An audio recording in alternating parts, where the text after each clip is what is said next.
How to not be disrespected by toxic people.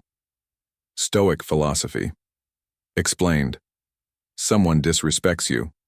The words may be subtle, a sarcastic remark, a dismissive tone, a look meant to reduce you in front of others. Sometimes it happens in a meeting, sometimes in a conversation with family, sometimes from a stranger who believes arrogance makes them powerful. And in that moment, something immediate happens inside you. Your chest tightens. Your thoughts accelerate. The mind begins to replay the scene as if it were trying to solve a puzzle that suddenly feels urgent. A quiet anger appears.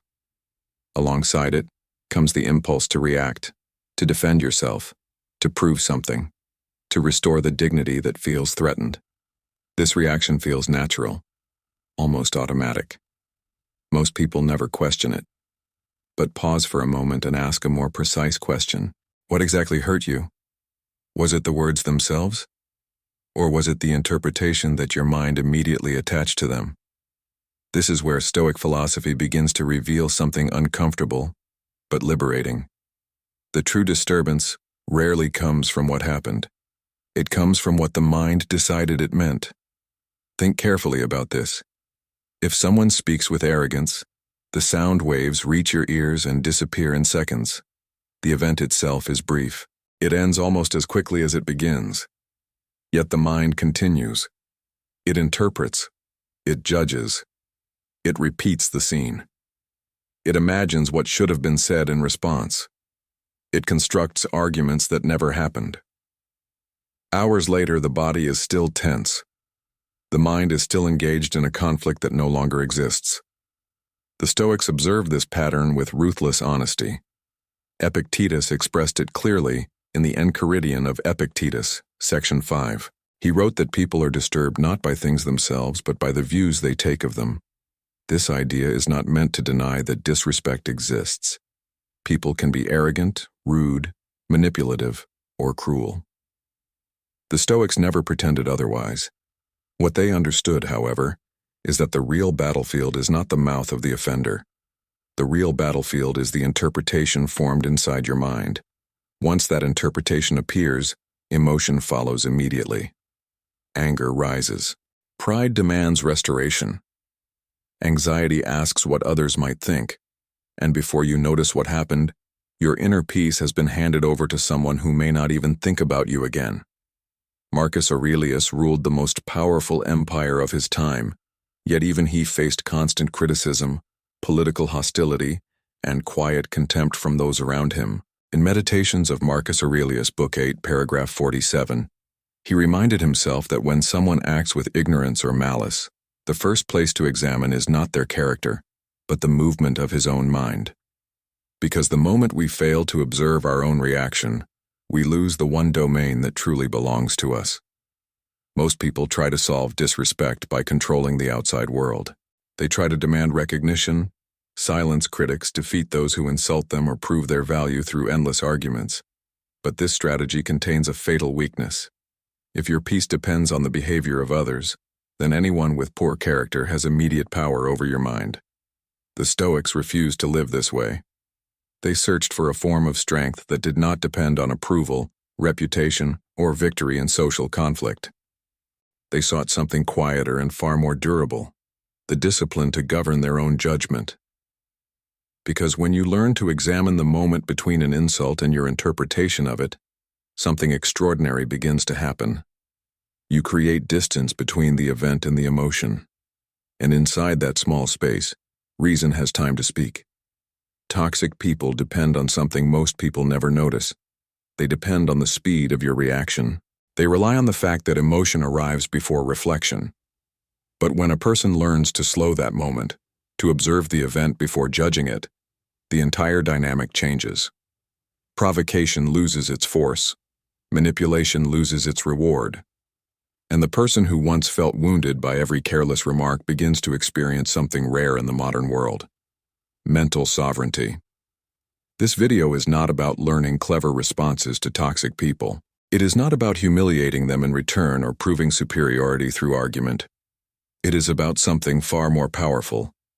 It is about becoming the kind of person whose peace cannot be stolen by the behavior of others.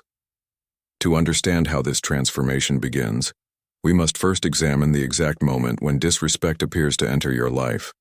Because once you see that moment clearly, you will realize something that changes everything. Disrespect does not begin where most people think it does. It begins the moment the mind decides it has been injured. The moment disrespect enters your mind. There is a precise instant when everything begins to change, and most people never notice it. Someone says something careless, a dismissive comment, a sarcastic observation, a tone that carries a quiet intention to diminish you. The words appear simple, almost ordinary. Yet inside you, a reaction forms immediately. The mind moves faster than reason. It interprets the moment as an attack.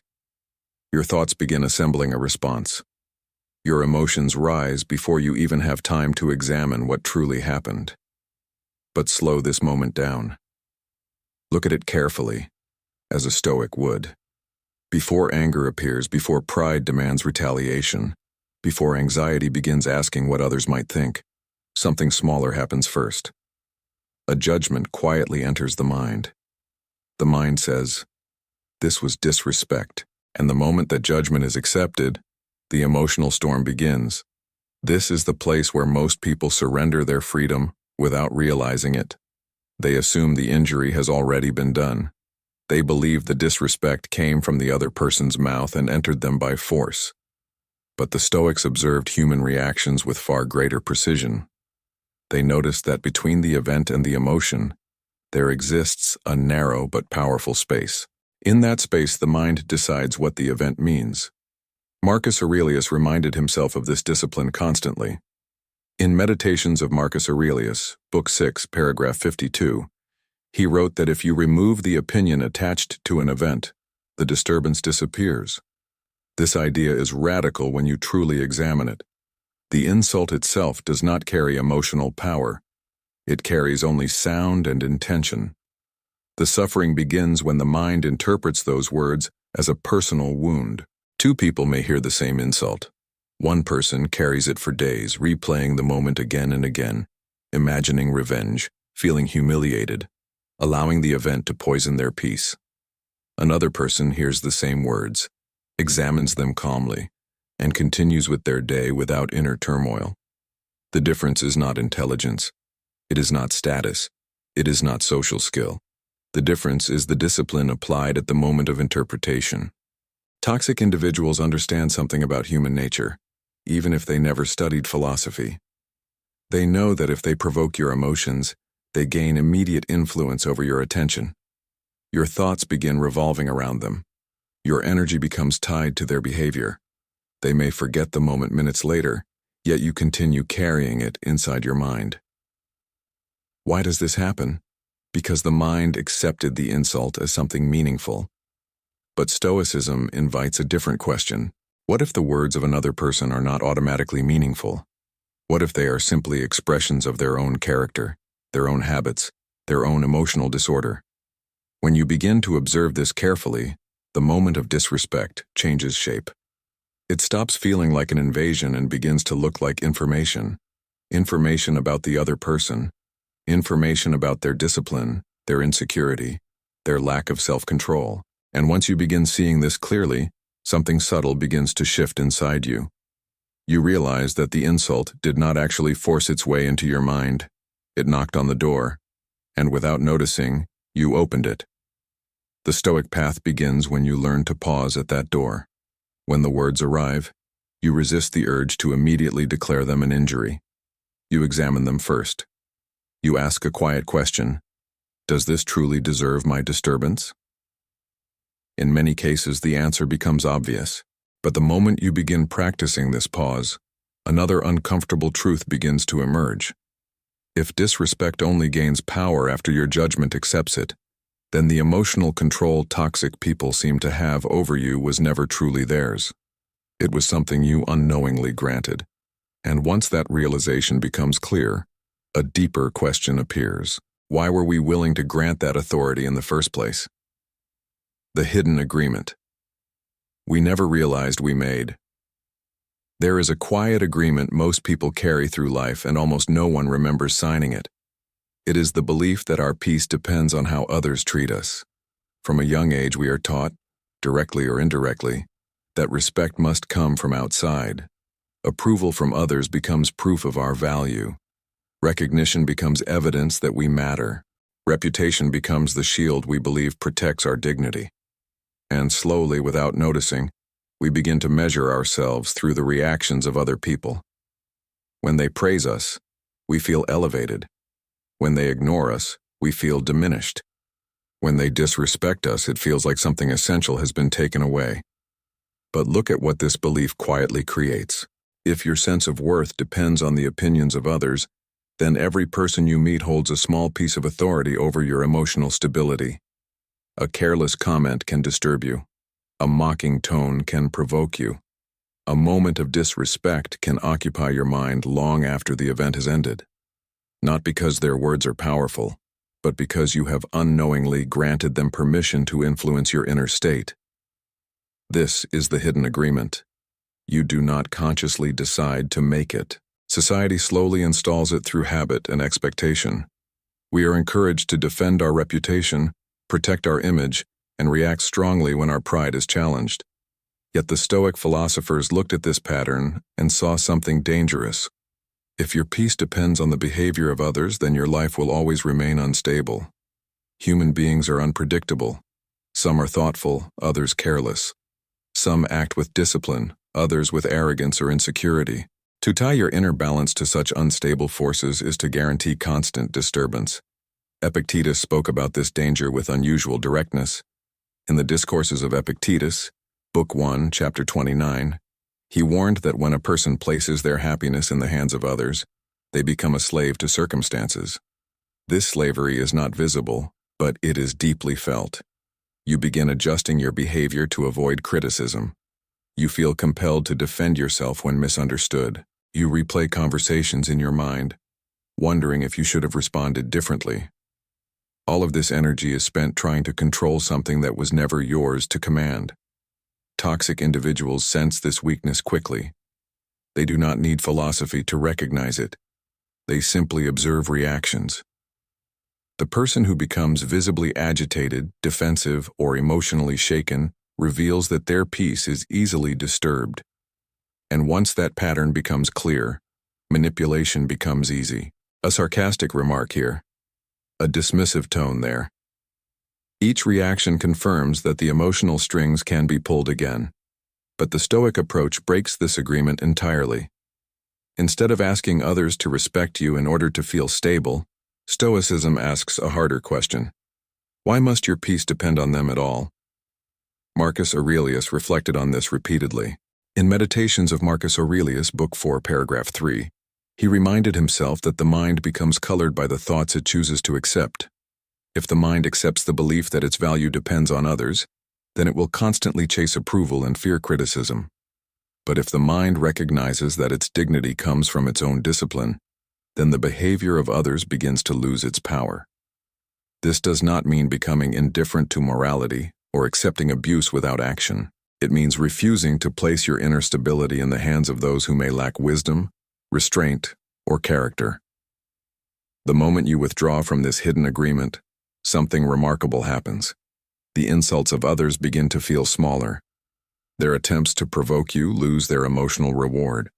Their behavior reveals more about them than about you, and slowly, the mind begins to recover a form of independence it may never have fully experienced before. Yet reclaiming this independence requires another skill, one the Stoics considered essential. You must learn to see events clearly before your emotions rush in to interpret them. Because most disturbances do not begin with the event itself, they begin with the speed of your judgment. The first discipline, seeing without immediate judgment. Most emotional conflicts do not begin with the event itself. They begin with the speed of our interpretation. Someone says something careless, and within seconds, the mind produces a conclusion. It decides the intention behind the words. It decides what the moment means. It decides how serious the offense must be. And before reason has time to intervene, emotion has already taken control. This habit is so common that it feels natural. People assume their first interpretation must be correct simply because it appeared so quickly. But the Stoics trained themselves to question this impulse. They understood that the mind is constantly producing impressions. An impression is the first appearance of an event in our perception. It is the mind's immediate attempt to explain what is happening. Yet an impression is not the same thing as truth. Epictetus spoke about this distinction with great care. In the Discourses of Epictetus, Book 2, Chapter 18, he advised that when an impression arrives, the first response should not be acceptance, but examination. He described it almost like a guard standing at a gate. When a thought appears, the guard asks a simple question. Is this impression accurate, or is it merely the mind reacting too quickly? This discipline may seem small, but it changes everything. Imagine someone speaks with a tone that sounds dismissive. The mind's first reaction may be immediate. They are disrespecting me. But if you apply the Stoic pause, something different happens. You observe the impression instead of obeying it. You ask questions the emotional mind never asks. Is this person intentionally insulting me? Or am I projecting meaning onto their tone? Are they careless, distracted, insecure, frustrated with something unrelated to me? In many cases, what felt like a personal attack dissolves into something far less dramatic. Even when the disrespect is real, the pause still gives you something powerful, the ability to respond with clarity instead of reacting with impulse. Marcus Aurelius practiced this constantly. In Meditations of Marcus Aurelius, Book 8, Paragraph 49, he reminded himself that external events are not what disturb us. It is the judgments we attach to them that create disturbance. This is why the Stoic discipline of perception comes before every other form of self-control. Without this discipline, every careless remark becomes a provocation. Every misunderstanding becomes a conflict. Every arrogant personality becomes a source of emotional turbulence. The mind begins living in a permanent state of defense. But when perception slows down, a different pattern emerges.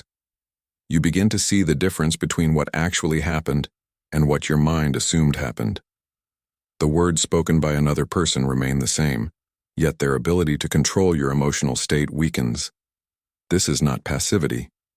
It is clarity, and clarity gives you something most people never experience in moments of conflict: choice.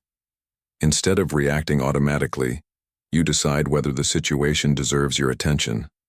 Instead of defending your pride, you examine whether your pride was truly injured in the first place. Many insults collapse under this kind of scrutiny.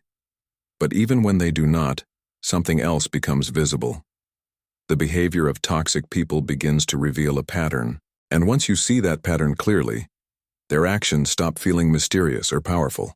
They start looking predictable. The real motivation behind toxic behavior. When someone treats you with arrogance, mockery, or open disrespect, the mind quickly turns the situation into a personal battle. It feels as if the other person is standing against you, deliberately trying to diminish your worth. But if you observe carefully, a different picture often appears. Most toxic behavior is not driven by strength. It is driven by instability. People who are secure in themselves rarely spend energy belittling others. A disciplined mind does not need to prove superiority through humiliation. A person who possesses quiet confidence does not search for opportunities to provoke emotional reactions. The Stoics understood this clearly. When Marcus Aurelius encountered rudeness or hostility, he reminded himself that such actions revealed something about the character of the person producing them. In Meditations of Marcus Aurelius, Book 2, Paragraph 1, he reflected that those who act with ignorance or malice do so because they misunderstand what is good and what is evil. This observation changes the emotional atmosphere of the encounter. Instead of feeling attacked, you begin to witness something else entirely. You are watching a person reveal their level of discipline. Consider what it takes for someone to insult another person publicly, to mock them, or to provoke them with deliberate disrespect. It requires a lack of restraint. It requires a mind that prioritizes momentary emotional satisfaction over dignity. In other words, it exposes weakness. Yet many people interpret this weakness as dominance. They see arrogance and assume the person, must be confident. They see aggression and assume the person must be powerful. This confusion gives toxic behavior its influence. When the mind believes the offender holds social power, the insult feels dangerous. Pride becomes defensive. Anxiety begins asking whether others will agree with the insult. But when you begin to recognize the internal disorder behind such behavior, the emotional tone changes. The insult no longer appears intimidating. It appears revealing. It reveals impatience. It reveals insecurity. Sometimes it reveals someone who has learned that provoking others gives them a brief illusion of control. This does not mean you must tolerate injustice or allow others to mistreat you without boundaries. Stoicism never demanded submission to cruelty. What it demanded was clarity. Before reacting emotionally, the Stoic examines what kind of mind would produce such behavior, and often the answer becomes obvious. You are not dealing with someone who has mastered themselves. You are dealing with someone who has not yet learned to govern their impulses. Epictetus advised his students to view these moments with a kind of rational distance.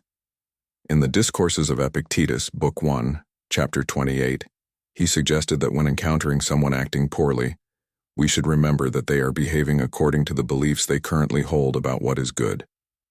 They believe arrogance gives them status. They believe humiliation gives them influence. They believe provoking others proves strength. But a person who truly possesses strength does not require such demonstrations.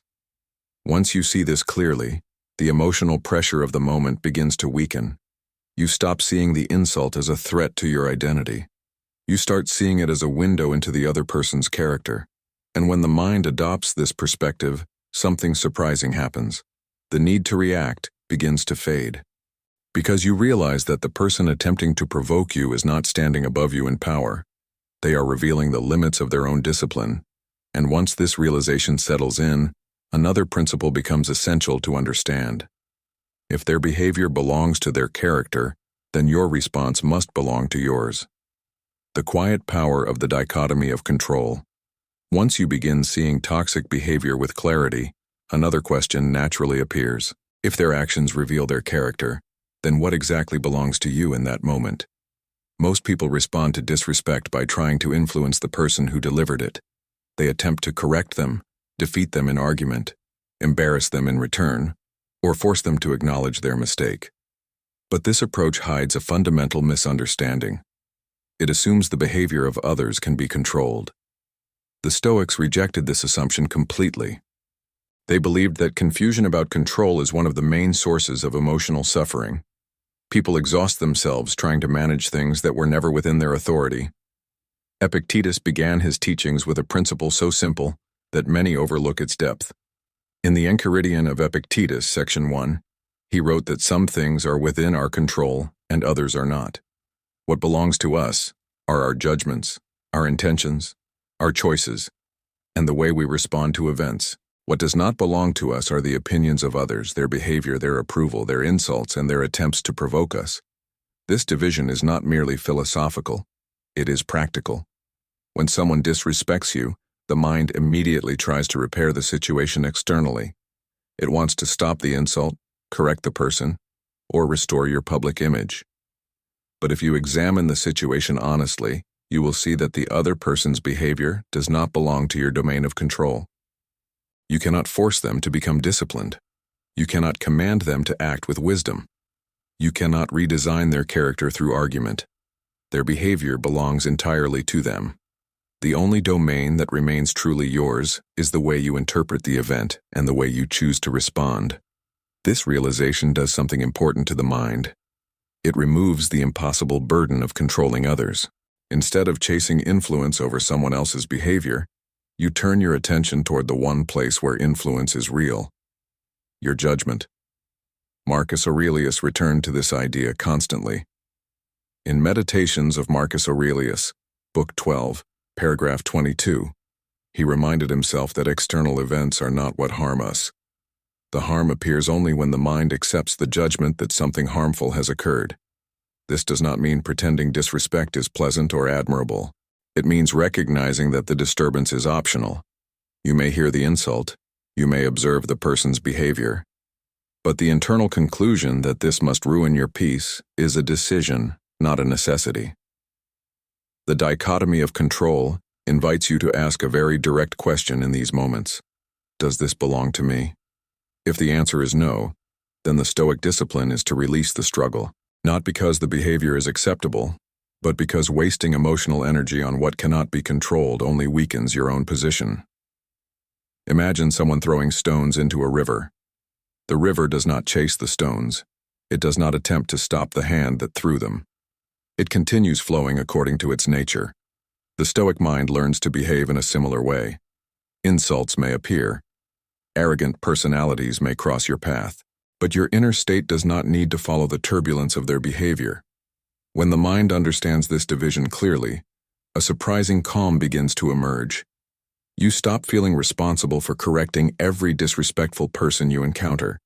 You stop exhausting yourself trying to repair the ego of someone who refuses discipline. And most importantly, you begin to notice something that toxic individuals rely on more than anything else. They rely on your emotional reaction. Why emotional reaction? Is the currency of manipulation. When someone behaves in a toxic way, most people assume the goal is simply to insult or dominate.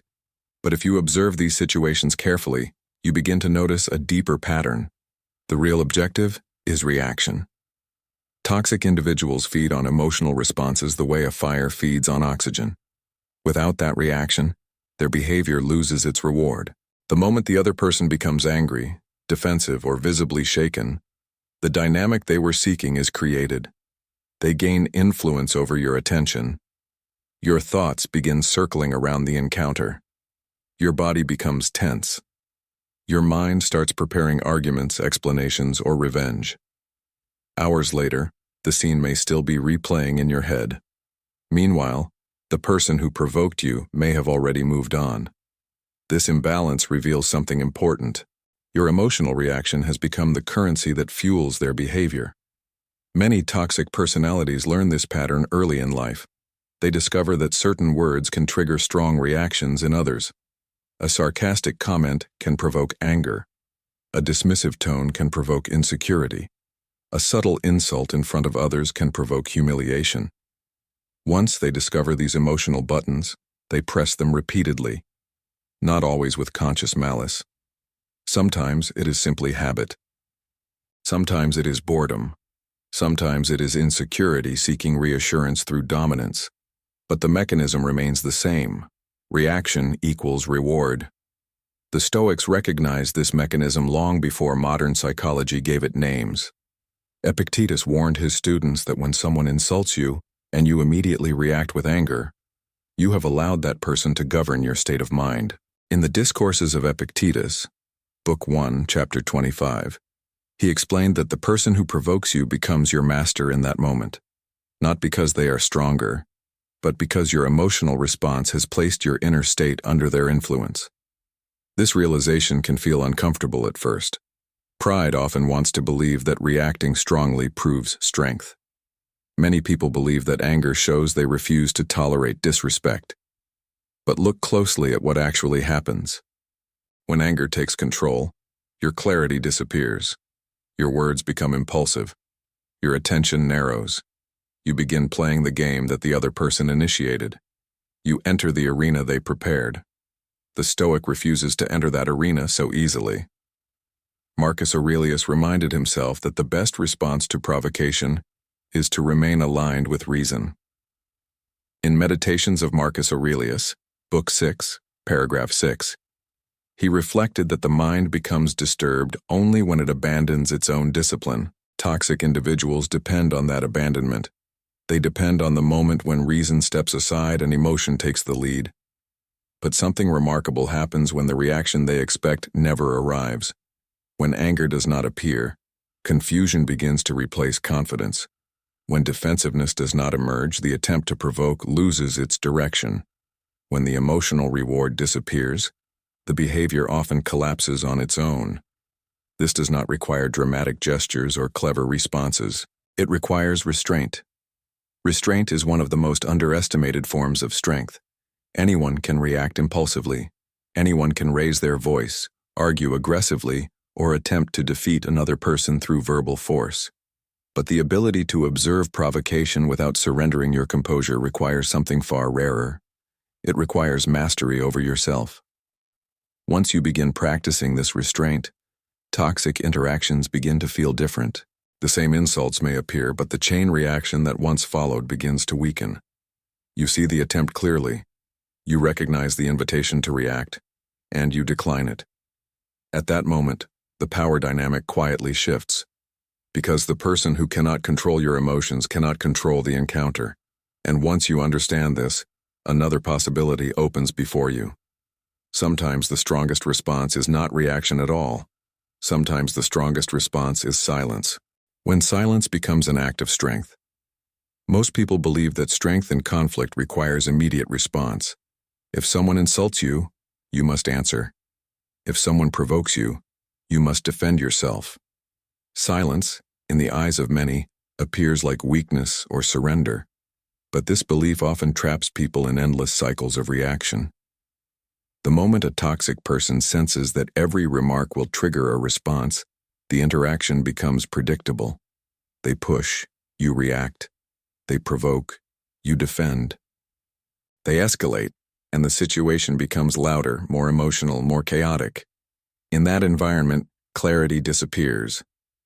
The Stoics saw something different. They understood that silence, when chosen deliberately, is not the absence of strength. It is the presence of discipline. Silence is the moment when the mind refuses to be pulled into unnecessary conflict.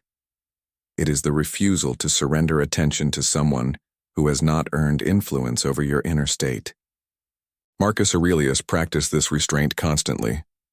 In Meditations of Marcus Aurelius, Book 11, paragraph 18, he reminded himself that the best way to respond to wrongdoing is not to resemble the one who committed it. Consider what happens in many arguments. Someone behaves with arrogance or disrespect. The natural impulse is to respond with equal force, perhaps with sharper words or a stronger tone. But when you answer arrogance with arrogance, what truly changes? The environment becomes heavier. The conversation becomes less rational. Both minds become entangled in pride. The Stoic approach interrupts this pattern. Instead of answering every provocation, the disciplined mind evaluates the situation first. Does this conversation deserve your energy? Does this person seek understanding, or are they seeking a reaction? Often the answer becomes obvious. Many toxic interactions are not attempts to communicate. They are attempts to provoke. In such cases, silence becomes a powerful form of non-participation. It denies the other person the emotional reward they were seeking. It preserves your clarity. It keeps your dignity intact without descending into pointless conflict. Epictetus spoke about this kind of restraint with quiet simplicity. In the Enchiridion of Epictetus, section 33, he advised that when confronted with foolish behavior, the wise person does not rush to correct every remark or engage in every dispute, because not every battle deserves to be fought. There is a difference between defending justice and defending pride. Pride demands immediate reaction. Justice acts with intention and timing. Silence creates that space for intention. It allows reason to remain in control. It allows you to observe the situation fully before deciding whether action is necessary at all. And often, the most striking effect of silence appears in the person who attempted the provocation. Without the reaction they expected, their confidence begins to weaken. The performance loses its audience.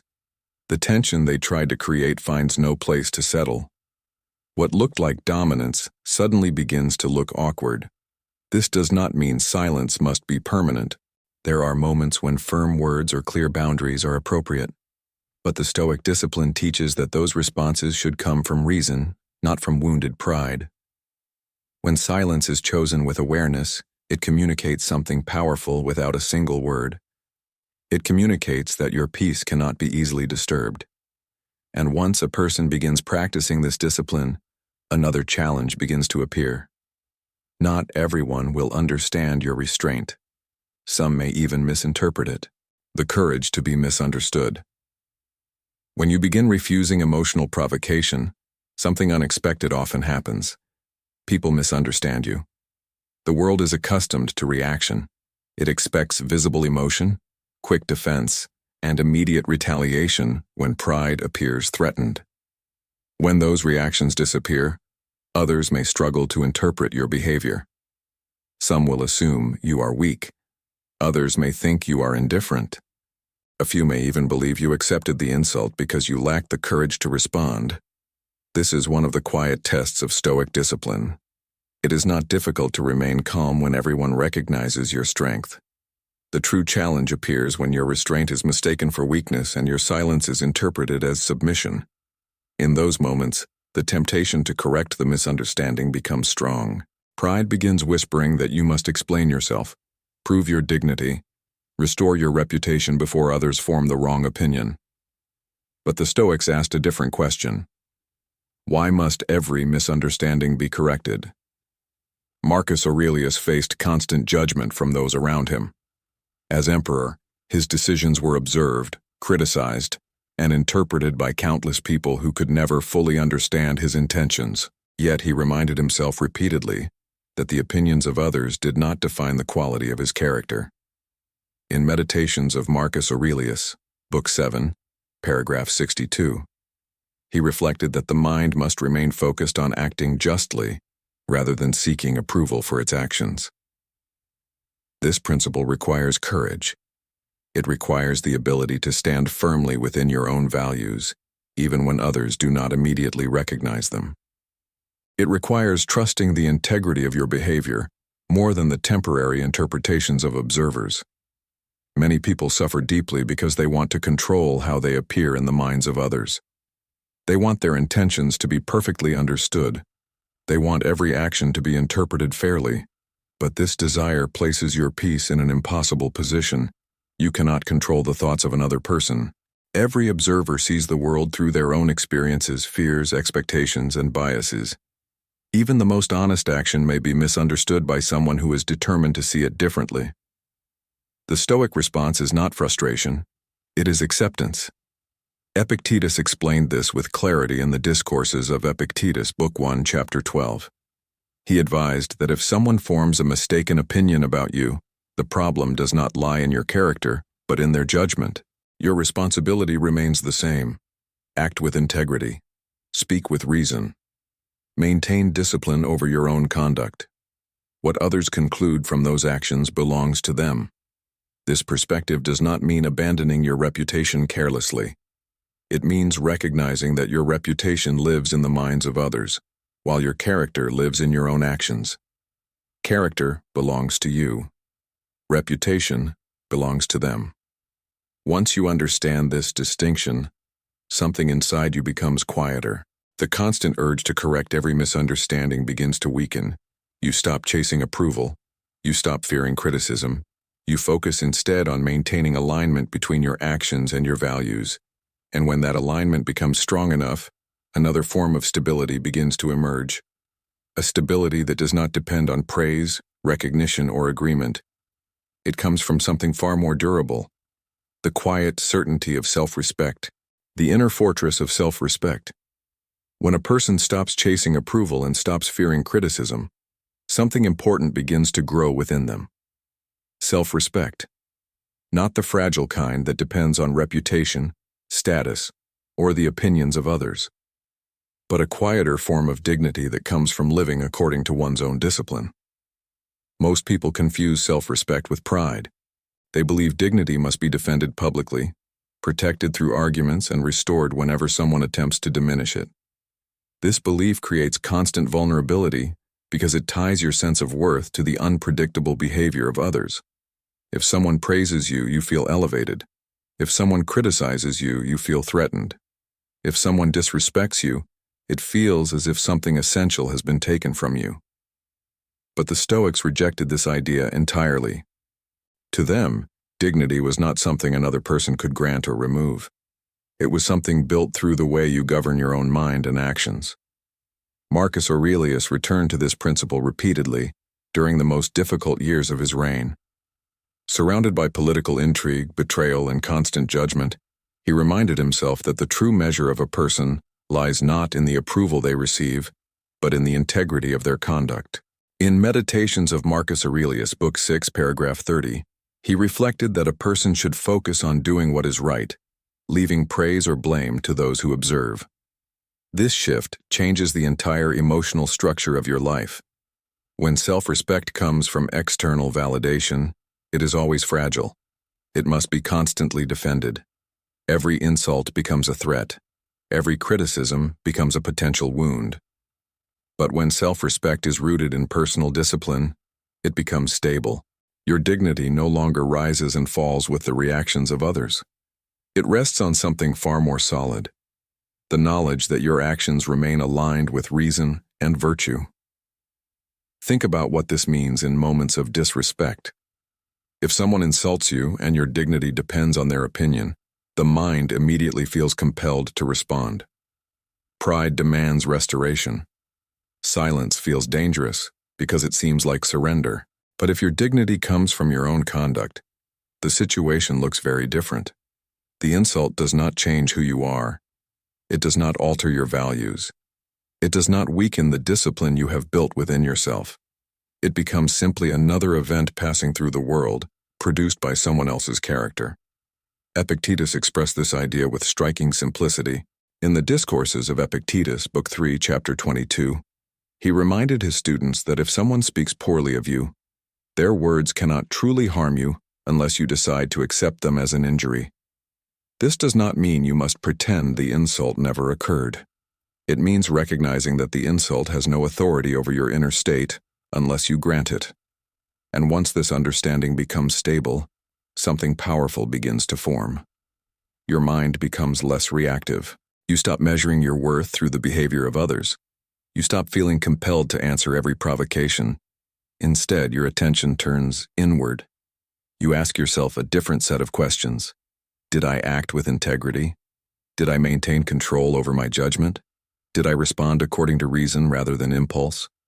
If the answer is yes, then the noise of external opinion begins to lose its significance. Because the foundation of your dignity is no longer outside you. It is within you. And once that inner fortress begins to form, even difficult encounters start to look different. They stop appearing as threats to your peace. They begin to look like opportunities to strengthen it, turning encounters with toxicity into mental training. Once self-respect begins to rest on discipline rather than approval, encounters with difficult people stop feeling like personal attacks. They begin to look like tests. Not tests designed by the universe to punish you, but opportunities that reveal the current strength of your mind. Every insult, every arrogant remark, every attempt to provoke you becomes a moment that asks a simple question. Have you truly learned to govern yourself? Most people try to organize their lives so they never have to face toxic behavior. They avoid certain conversations, certain personalities, certain environments. They imagine that peace will come when the world finally becomes easier to deal with. But the Stoics saw this as a fragile strategy. If your peace depends on the absence of difficult people, then your peace will rarely last. Human nature is unpredictable. Wherever you go, you will encounter individuals who lack restraint, patience, or self-awareness. Marcus Aurelius faced this reality every day. As emperor, he could not choose the character of everyone around him. He dealt with arrogance, betrayal, impatience, and hostility within the very structure of his government. Yet instead of wishing these people away, he used their presence as training. In Meditations of Marcus Aurelius, Book 2, Paragraph 1, he began his day reminding himself that he would encounter people who were meddling, ungrateful, arrogant, deceitful, jealous, and unsocial. He did not write this with bitterness. He wrote it with preparation. By expecting such behavior, he removed the element of surprise. When these encounters appeared, they no longer shocked him. They simply became part of the environment in which his discipline would be tested. This perspective transforms the emotional meaning of toxic interactions. Instead of asking why someone behaves this way, you begin asking how you will respond to it. Will you allow their behavior to disturb your judgment? Or will you treat the moment as a chance to strengthen your composure? Epictetus often compared the training of the mind to the training of the body. In the Discourses of Epictetus, Book 1, Chapter 24, he explained that just as the body grows stronger through resistance, the mind grows stronger through challenges that test its discipline. Without resistance, strength cannot develop. In the same way, patience cannot grow in a world where nothing ever provokes you. Emotional control cannot develop in a life where no one ever challenges your pride. The presence of difficult people becomes the resistance that reveals whether your philosophy is merely intellectual or truly practiced. When someone insults you, the moment becomes an exercise in restraint. When someone mocks you, it becomes an exercise in clarity. When someone attempts to provoke you, it becomes an exercise in self-governance. Each encounter gives you a chance to practice the very qualities the Stoics considered essential to a strong life: patience, reason, discipline over impulse. The more you adopt this perspective, the more the emotional weight of these interactions begins to change. Instead of feeling attacked, you feel observed. The situation becomes less about defending yourself and more about demonstrating mastery over your reactions. And when this shift becomes natural, another important realization begins to appear. Some people will never change, no matter how calmly you respond or how clearly you explain yourself. Accepting that some minds cannot be changed, one of the most exhausting habits people carry, is the belief that every conflict can be resolved if they just explain themselves well enough. They believe that if they choose the right words, the other person will finally understand. If they defend themselves clearly, the misunderstanding will disappear. If they remain patient long enough, the other person will eventually recognize the truth. Sometimes this happens, but very often it does not. The Stoics recognized a difficult reality that many people resist accepting. Human beings do not always act according to reason. Many act according to habit, emotion, pride, or deeply rooted beliefs that no argument can easily change. When you encounter someone whose mind is closed in this way, trying to force clarity upon them becomes a form of wasted effort. Marcus Aurelius reflected on this repeatedly. In Meditations of Marcus Aurelius, Book 10, Paragraph 4, he reminded himself that some people simply do not share the same understanding of what is good and what is just. This difference cannot always be corrected through explanation. Once you accept this truth, a heavy burden begins to lift. You stop feeling responsible for reforming every person who behaves poorly. You stop believing that your peace depends on persuading someone who refuses to listen. Instead of exhausting yourself in endless arguments, you recognize the limits of influence. You can present your perspective with clarity. You can speak with honesty. You can act with integrity. But whether another person chooses to understand belongs entirely to them. Epictetus addressed this directly in the Discourses of Epictetus, Book 1, Chapter 28. He reminded his students that when someone holds mistaken beliefs, those beliefs guide their actions.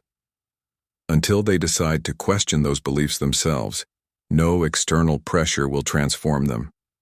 Trying to force that transformation often leads only to frustration. Many conflicts escalate because people cannot accept this limit.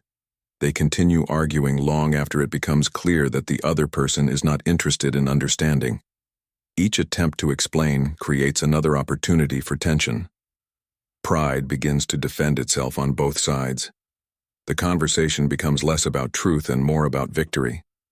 The Stoic approach interrupts this cycle. When you recognize that a person is committed to misunderstanding you, the most rational response is not louder explanation, but calm acceptance. Acceptance does not mean agreement. It means acknowledging that their judgment belongs to them, just as your judgment belongs to you. Once you release the need to change their mind, something inside you becomes quieter. The emotional struggle fades. You stop chasing validation from someone who cannot offer it. You stop defending your character before an audience that has already decided its opinion. Instead, you return your attention to the one responsibility that always remains yours: the discipline of your own mind. And when you maintain that discipline long enough, a new state begins to emerge. A calm that does not depend on whether others understand you or not. The calm that emerges when control is reclaimed. When you stop trying to control what was never yours, something subtle begins to change in the mind. At first, the change is almost invisible. The same situations still occur. People may still speak carelessly. Someone may still attempt to provoke you with the same tone, the same sarcasm, the same attempt to disturb your composure, but your inner reaction no longer follows the same path. Where there was once immediate tension, there is now a pause. Where the mind once rushed to interpret every word as an attack, it now observes the situation with distance. The emotional storm that used to rise instantly begins to weaken before it can fully form. This is the calm that emerges when control returns to its rightful place. For most of their lives, people fight battles in the wrong territory. They try to control the behavior of others, the opinions circulating around them, the way they are perceived in every room they enter. But these things belong to the external world, and the external world has never been obedient to human wishes. The Stoics believed that peace appears not when the world becomes predictable, but when the mind stops demanding that it should be. Marcus Aurelius returned to this idea often in his reflections. In Meditations of Marcus Aurelius, Book 8, paragraph 36, he reminded himself that the mind can always choose to remain undisturbed by events if it refuses to attach destructive judgments to them. This ability is not built in a single moment. It grows through repeated practice. Each time you pause before reacting, the mind becomes slightly more disciplined. Each time you refuse to surrender your peace to another person's arrogance, your inner stability becomes stronger. Gradually, a new pattern replaces the old one. Where there was once sensitivity to every insult, there is now resilience. Where there was once anxiety about the opinions of others, there is now clarity about what truly matters. You begin to recognize that most disturbances in life were never as powerful as they first appeared. They gained their strength from the interpretations your mind attached to them. When those interpretations change, the emotional weight begins to dissolve. This does not mean the world becomes polite or fair. People will still act according to their habits, their insecurities, their frustrations. But their behavior no longer determines the atmosphere of your inner life. Your calm becomes independent of their conduct. Epictetus described this freedom in a way that remains powerful centuries later. In the Enchiridion of Epictetus, section 14, he advised that when you encounter situations that disturb you, remember that the disturbance comes not from the event itself, but from the opinion you formed about it. Once the mind accepts this principle fully, the search for control in the wrong places begins to disappear. You stop trying to silence every critic. You stop trying to force every person to understand you. You stop trying to eliminate every rude or toxic personality from your environment. Instead, you focus on something far more reliable. You govern the one domain that has always belonged to you: your perception, your judgment, your response. And as that discipline becomes stronger, the emotional landscape of your life begins to transform. What once felt like constant conflict becomes manageable. What once felt like humiliation becomes irrelevant. What once felt like chaos becomes something you can observe without losing yourself inside it. From that place of clarity, one final realization becomes unavoidable. Peace was never waiting for the world to behave differently. It was waiting for you to reclaim authority over your own mind. The final Stoic resolve. At this point, a quiet but powerful realization begins to settle in the mind. Toxic people will continue to exist. There will always be individuals who speak carelessly, who provoke others to feel powerful, who measure their worth through the reactions they create. No philosophy can erase this from the world, and no amount of discipline can guarantee that you will never encounter them again. But the Stoics never promised a world without difficult people. They promised something far greater. They promised the possibility of a mind that remains free in their presence. Most people spend their lives trying to arrange the external world so that they can finally feel at peace.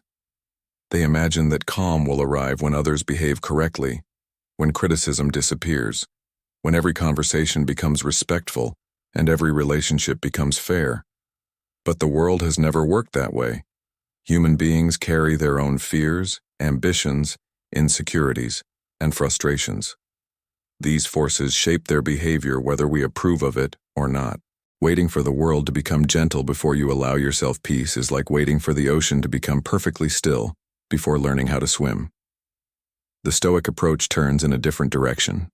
Instead of demanding that the world change, it asks you to strengthen the one thing that was always within your reach: your will. Marcus Aurelius reflected on this principle repeatedly while facing the pressures of leadership and the unpredictability of human nature.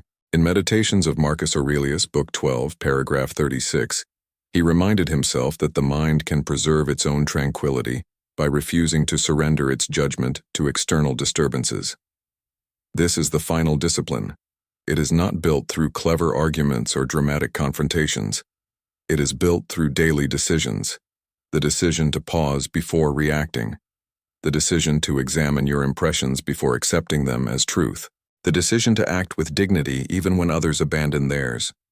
Each of these decisions strengthens the authority you hold over your own inner world. And once that authority becomes stable, something extraordinary begins to happen. Disrespect loses its ability to wound you. Insults lose their urgency. Provocation becomes visible for what it truly is, an attempt to disturb a mind that no longer needs to participate. Epictetus captured this freedom with remarkable clarity. In the Discourses of Epictetus, Book 4, Chapter 1, he explained that the person who governs their own will cannot truly be harmed by the actions of others, not because others become kinder, but because the mind has learned where its power truly lies. This is the quiet victory the Stoics pursued. Not victory over other people, but victory over the impulses that once made them vulnerable to every careless remark and every hostile personality. When that victory begins to take root, the world does not need to become more respectful for you to remain steady.